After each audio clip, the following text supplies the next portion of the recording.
Ciao guys, welcome to another episode of the Personal PR Show. And today we're here with Bruce. Bruce, again, you are here. Welcome, welcome. And Martina's here with you as well. She really wanted to be, in your presence again, like me. How are you? Thank you. Thank you. Well, it's great to see you both. And it's a cool, gray, kind of rainy day here in Austin, Texas. But we've had fantastic weather and a lot of exciting stuff's been happening. So I'm ready to have a great chat with you two. Yes, exactly. Today we're going to talk about network and how to emanate magnetic energy in networking, which is something that you know a little bit about, I would say, Bruce. Maybe this was one of the keys to your success over the past few years and all of the things that you did in your life. Well, yes. And I think, all of us are networkers. Everybody watching this show right now are networkers, and they're seeing what can come of this event, let alone in their life. And I thought a lot about this when we were talking about what should we talk about today specifically, because as somebody who has naturally networked my whole life, but not usually for a specific outcome. Mm-hmm. That's part of what kind of realized this felt like an important topic, because I think a lot of people who are trying to get their name out there, get their brand out there, or sell a specific program they're launching have a very specific motivation for networking that can be felt by the other person pretty clearly. And if they want that thing that you have, awesome. If they don't, they're turned off, because it's so obvious that you're really there not just to network and connect and see what's possible and learn about the other person, but you're really there with a specific objective. And you really should call it more honestly, I'm here to pitch you on my program, as opposed to network. Because networking implies that I want to build a network of people, and they may all have different roles. Some are going to be fans, some are going to be clients, some are going to come to work with me, some are going to be students or whatever. So to have too much of a preconceived idea in a lot of situations just ends up turning off the person. And I think the other point I'd make now too is that I think our sensitivity to being sold is maybe higher than ever, because there's so much selling us all the time in social media. You can't have a feed without it being interrupted by an ad. Just when you think you're deep into somebody's IG, suddenly, how did that ad for Muscle Booster show up in Jessica's feed? Like, what did that have? How did that happen? We're being sold all the time. And so people are, I think, especially sensitive to, oh, so you're just here to sell me. You're not actually genuinely interested in seeing what the connection could be. And because to me, there are many reasons why it's important to connect with people, and it's not just about getting the next purchase. Yes. Oh my God, he's so right. I think that was the key to your success, because you were networking to network, not to pitch anything to anybody. And I think this was the key to my success in networking as well, because I never really needed anything from anybody. I was there to give, I was there to connect. And that was actually the main reason why I was out there, and still today. And Bruce, I know that Martina has a question related to this, and related also to the nervous system, because you talked about people maybe already being a little bit biased. Of course, there are so many people out there who are trying to pitch something, of course, to sell something. And at the same time, people are kind of on the defensive, as you mentioned, because they know that, some pitch might come, some, let's say, commercial intention might come from people that maybe, theoretically they should only connect on a social level with, in certain contexts, right? So Martina certainly has looked into this, and she has found that this has repercussions, like this, all this scenario has repercussions on the nervous system. And also she has a question for you regarding this. What is it, Martina?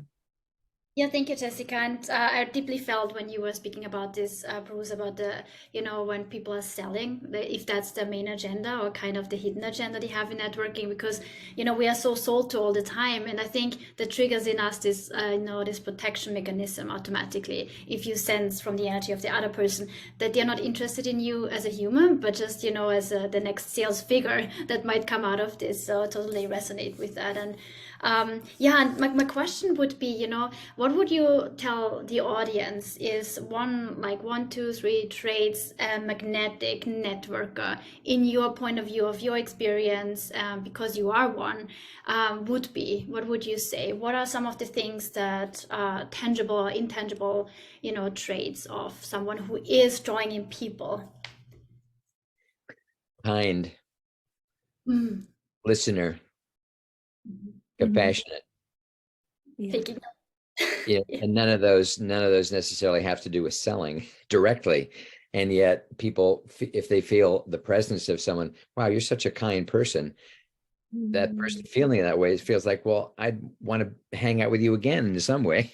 Maybe, and therefore maybe your course sounds really interesting to me because you've got such a lovely quality. Or if you feel that person is, wow, you're such a good listener, that means I feel safe with you, right? And if I feel safe with you, all kinds of doors might open compared to if I'm feeling on guard and, well, what's the real agenda? Why are they really talking to me? And compassionate to me, it's just, I'm struck every day with the humility of not really having any idea what's going in another person's life. Even if it was somebody who was a dear, close partner of mine. I'm not in a romantic relationship now, but even if I was, I wouldn't assume I knew everything about her because she's got a life. And it's not like she shares every single thought with me. Right. So I can't know, even with somebody so close. So the need for compassion to me is higher than ever, because I think I have said and done things that kind of shocked me when I thought about it later. I mean, it wasn't like horrible to you. To many people, it'd be like, you're worried about that. That's like minor compared to what some people do. But for my standards, yes, it did bother me.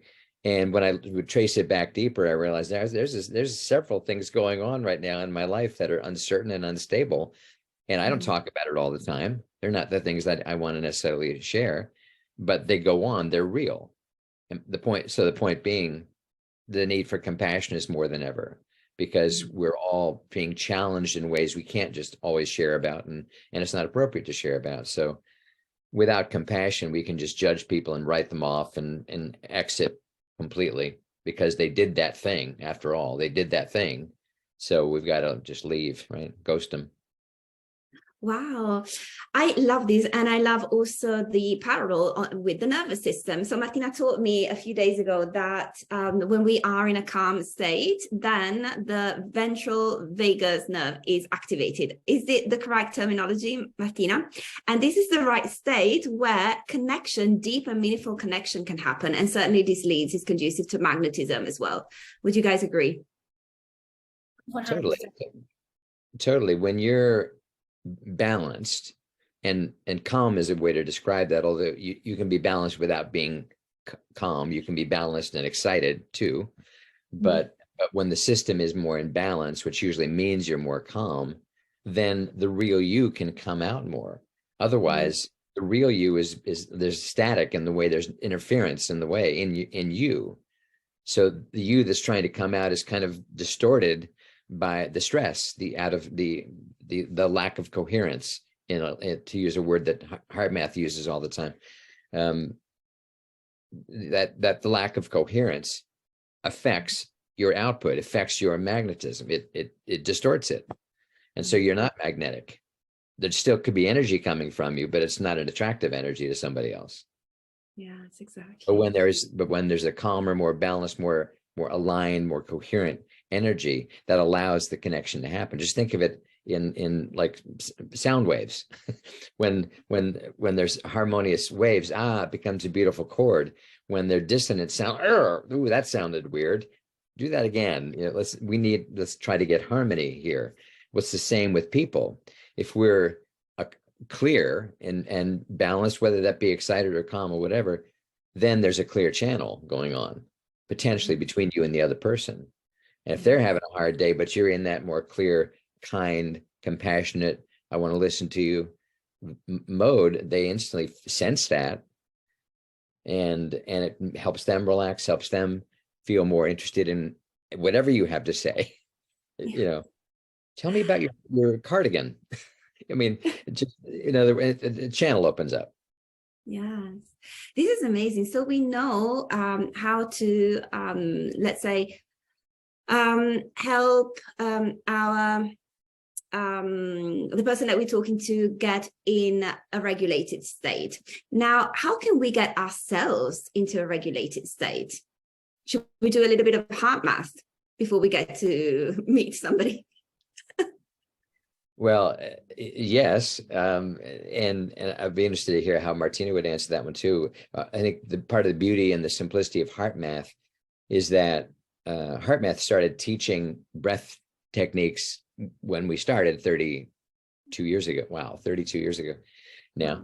And so the breath was always part of the learning of HeartMath. Is you learn to slow down the breath to about a 5-second in, 5-second out pace, which that was not a random thing we came up with one day. Oh, let's try 5 seconds in 5 seconds. That's based on human anatomy. That what's called the RSA, the respiratory sinus arrhythmia, is a 10-second cycle, 5 seconds in, 5 seconds out. That's the optimal rhythm in general for humans. Now, I say in general because if you're older, 5 seconds can seem like, wow, that's way too long. I can't do my breath that long. If you're younger and super high speed, you want to do even longer. Hey, I'm a breath worker. I can do 20 in and 20 out. Well, good for you. But that's not all very practical either. If you're having a conversation with someone or doing something, kind of in the real world. So 5 and 5 is optimal in general. Maybe it's 4 and 4 for you. Maybe it's 6 and 6, but 5 is the human speed. So that's why we chose that. But in the process with HeartMath, we teach people to imagine you're breathing in and out through the heart, because what we saw, and this was from both the studying of ancient systems, such as Hindu and the chakra system, where the heart is the central chakra, 3 above, 3 below, whether that's in the human physiology system of the heart's the dominant rhythm generator in the body by far. Name another organ that you can feel pulse. Not hearing you, can't hear you. Right? So there's nothing else that pulses that you can think of. Electrically, you would, what organ produces electricity? Well, people would imagine, well, probably the brain does. There's electrocardiogram. There's probably brain waves, right? That must be electricity. Yep, that's true. And the heart's producing a signal about 60 times stronger than that. The electrical output of the heart is about 60 times higher than the electrical output of the brain. So the picture of the body is main power plant of the body, the heart, generating all kinds of information all the time, processing information, processing blood, pumping it back out, full of all the nutrients, oxygen, and everything else. And meanwhile, it's producing this kaboom, kaboom, like a drum all the time. Meanwhile, it's producing this powerful electrical signal. Meanwhile, it's producing a magnetic wave. All of that's all happening at the same time. So we said, that's a good place to focus. And oh yeah, the number one reason people die in the world still is heart disease. So anything we can do, even on that level, makes sense. So a simple HeartMath technique, you breathe in for 5 seconds and imagine you can breathe in through the heart. And then you exhale for about 5 seconds, imagining the air is going back out through the heart. And the heart, you're not literally breathing through the heart, but that imagery helps you focus there. And as you focus there, like we know in general, what you focus on tends to improve, right? Or it gets stronger. So as you focus in the area of the heart with the slowing of the breath, that helps the system to become more balanced. You're activating that vagus nerve that we've already talked about. You're helping get the autonomic nervous system more in balance by just slowing the breath. So that's kind of a basic, it's a simple technique, cleverly named heart-focused breathing. Heart-focused breathing. So what do you do with heart-focused breathing? Oh, you focus in the heart and you breathe. That's pretty much it. But if you do this about 5 seconds in, 5 seconds out, that is slower than most people would just do throughout a day when you're not thinking about it, right? So simply by doing that, you're bringing attention to your body, attention to the heart, and everything can start to kind of get aligned and more in sync. Then what we always add to that method is to then focus on something you feel grateful for. It could be something you're excited about in the future. Like a dear friend of mine who's become a business colleague, we just figured out we're going to meet in 2 months in Nashville, Tennessee, of all places. She lives in Dubai, so this is not like close for her. but there's an event happening. We're going to be there at the same time. I'm excited about, we're going to finally meet after months and months of Zoom calls. And so you can pick something in the future. You can pick something currently that you're just grateful for. Doesn't matter, but it's activating a positive feeling is what counts. So this combination of the heart focused breathing, 5 seconds in and 5 seconds out, and then keeping that rhythm going while you focus on people that you're grateful for. Like, I didn't even know either of you existed 2 months ago. Yeah, we didn't know either. And that those were very sad days because we didn't know that you existed. But now life is happy. Oh my God. Yes, I do have a question, but actually before I pose that, Martina, is there anything that you would like to comment on what Bruce has just said from a nervous system? He's already touched on a nervous system, as we know, but is there anything that you would like to mention or ask? I think what Bruce was telling us was really such a gift. So alone listening and doing, like when you talked about, the breath, and I was like already, unconsciously reducing, like prolonging my breath, my in and out breath, right? And then breathing through the heart is, I think, it's a technique that I truly appreciate, and gratitude itself as well, right?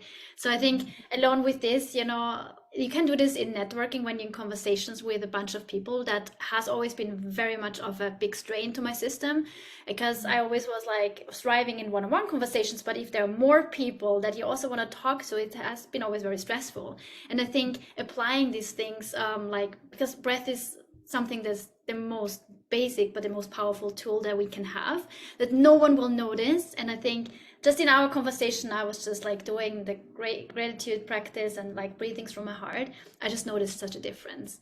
And I think there's nothing more to add than to just reemphasize how simple but how powerful they can be, and to really then also be so magnetic. Because I think when we focus on our heart rather than our brain thinking about the next good question, the next good answer, I think then we are just also more authentic by nature.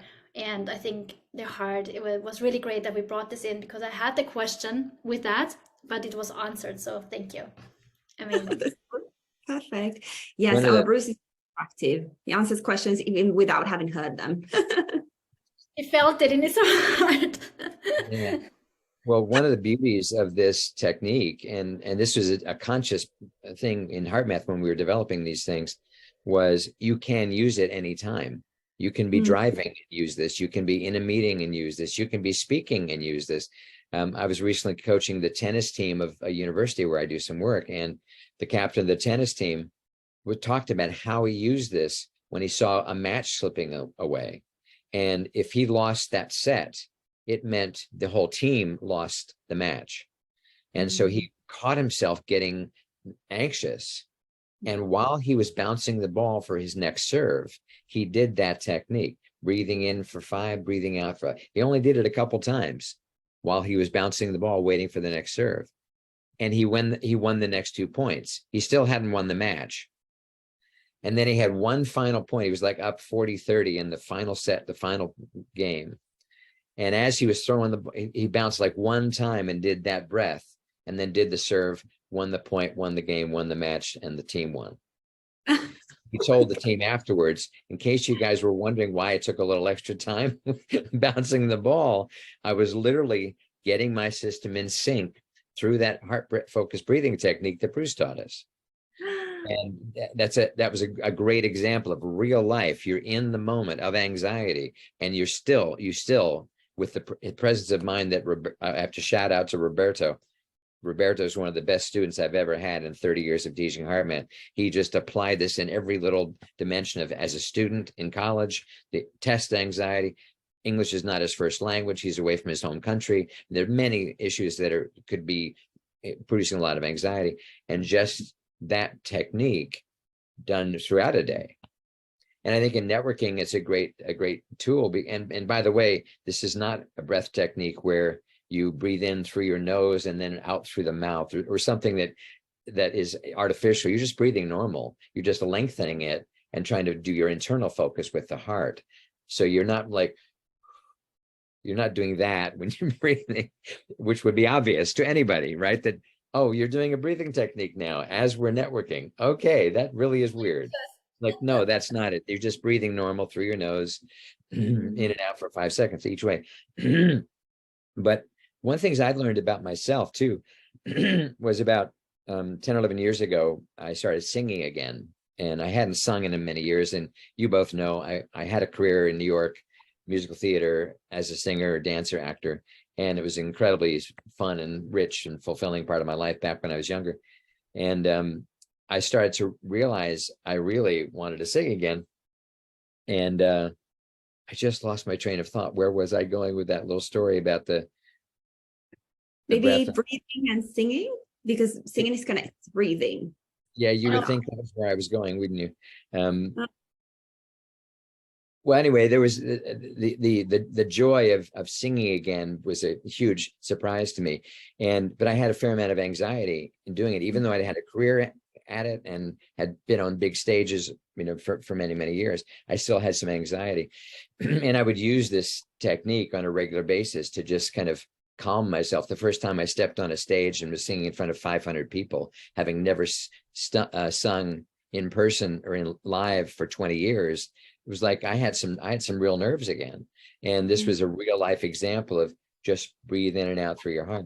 But the other thing I was noticing, this was the point of the story, was that as I was starting to sing again, and a lot of it was about me as a soloist, right? Solo singer. But I also found when my partner and I would sing together, how much I loved harmonizing. And this has been true my whole life. Yes, I love being a soloist, but I also love to sing harmonies. And for years, my main singing was in the car with Adele and Sarah Bareilles and Anita Baker, who I felt all needed a strong older male voice to complete them. I'm joking. They didn't need anything, but it was so fun to sing with them. And I was noticing how much joy I get out of the process of creating harmony with someone musically. And then I realized, oh, that's actually my nature. It's not about even singing. It's about when I go into a situation, I naturally want to create harmony. I'm not thinking, oh, I want to try to harmonize with Jessica right now. No, not at all. I'm not thinking, Martina, how would I best harmonize with Martina? That's like way too mental. That's not what I do. But it's more of a natural, let's create harmony here. And so that's back to this simple technique. When you're quieting yourself down, then you're the most open to them and to listening and drawing them out and making them feel comfortable and safe.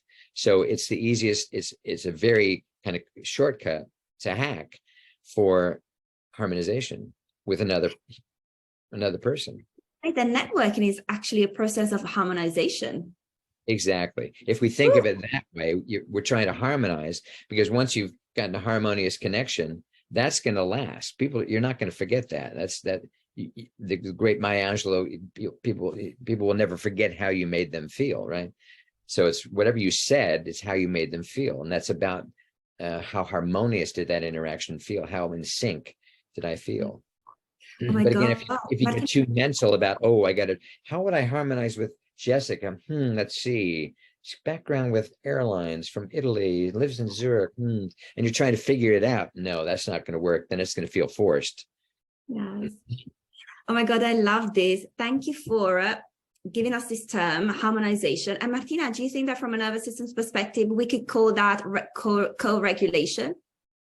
Yeah, absolutely. It's just a more beautiful term to use than regulation, because it sounds so stiff, but harmonizing is actually really an amazing word to use. Yes. But why I appreciate you that we bringing back in the nervous system stuff is there are plenty of people listening to this and plenty of people in life who the language of harmony and harmonization sounds too woo to them. It's like, oh, okay, how many years did you live in California, Bruce? Well, okay, 40. Sorry, but I did live there that long. But you know what I'm saying? It can just sound a little too something to some people. So knowing there's grounded science to all this is actually quite cool. That when you're doing this, as nice and warm-hearted as it all sounds, you're actually adjusting your system as in a very casual way, meaning you're simply standing there breathing and chatting, interacting with this person, but doing it in a way that's allowing your system to be the most balanced it can be, so that you're the most present.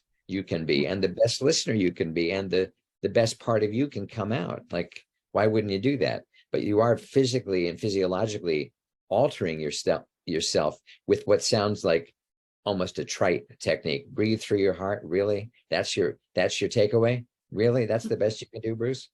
Breathe through your heart. Yeah. And not immediately, not have an agenda either, as you said in the beginning. Exactly. These are the two unfair advantages in order to emanate magnetic energy in networking. Would you say so, Bruce? These two. Unfair advantages. That's an interesting term, unfair advantages. But yes, they're a huge advantage, because it's about, back to how we started. If you're not being real, if it's clearly you're there for a very specific, narrow motive that's all about you, not about them, you may hit one or two, and they could be fantastic. They could be longtime partners, clients, who knows? I'm not saying forget that. There's a place for the selling process, of course. But if that's the overwhelming motive, no, we'll feel that. And we're at a time now where we're, as we said at the beginning, we're hypersensitive to that. Like, oh, please don't. I don't want to feel like I'm being sold. I'm having an hors d'oeuvre and a glass of wine right now. I mean, please, really, Oh my God, this is so true. Wow. I love this conversation. Martina, do you have any more questions before we go? No, I think we touched on the most important, points of being magnetic and radiating that as a networker. So thank you, Bruce, for bringing in so many tangible tools or ways how to become one. So really excited to use that mindfully in my next networking events. Yeah. And I want to one last thing, if I could, Jessica, which is, if you try to be magnetic, you might pull it off. Actors can pull off and act like, whoa, I'm a magnetic person. But a lot of people will feel that it's kind of a bit of an act. So it's not like you're trying to be more magnetic. It's like, if you can regulate your system and come more genuinely from your heart to be kind, to be compassionate, to be a good listener, your magnetism will naturally come out, instead of your magnetism being distorted, like I said earlier, by this extra motive that people can sense. So they're not experiencing you as magnetic, even though you're thinking, well, I'm really expressing myself well and talking about what a cool product, cool idea I've got. You're thinking I'm really being magnetic now. And they're saying, not so sure. I'm not feeling it. Oh my God, it's so true. This is so true. Oh, wow, this is so good. So, Bruce, now we have a whole month to go out and practice what we learned with you today. And the next month, you have to come back to the show. You promise, right, to be here at least once a month? I did, and I do, and it's on tape. It's on tape. Exactly. We have evidence. In some clouds on it. Yes, many clouds in the sky. But I really look forward to our next episode, and we don't know yet what we will talk about, but certainly it will be amazing, and your take on it will be as enriching as your take on networking was today. There's so much to learn from you. It's such a privilege for Martina and I to have you once a month here on the show. Thank you. It's a total treat for me. This is so fun, and you two are amazing. I love the interactions each time. So thank you. We love it too. Yes. Thank you. And we will see you soon in one of our networking circles. We have many. The biohacks leaders, the global connectors, and such. Awesome. So we'll see you probably already next week. Awesome. Wonderful. Have a great weekend, you two. Thank you. Thank you so much. And thank you, Martina, for co-hosting. And thank you, everybody, for watching us. And we'll see you very soon for another episode of the Personal PR Show. Bye, everybody. Ciao, ciao. Ciao, ciao.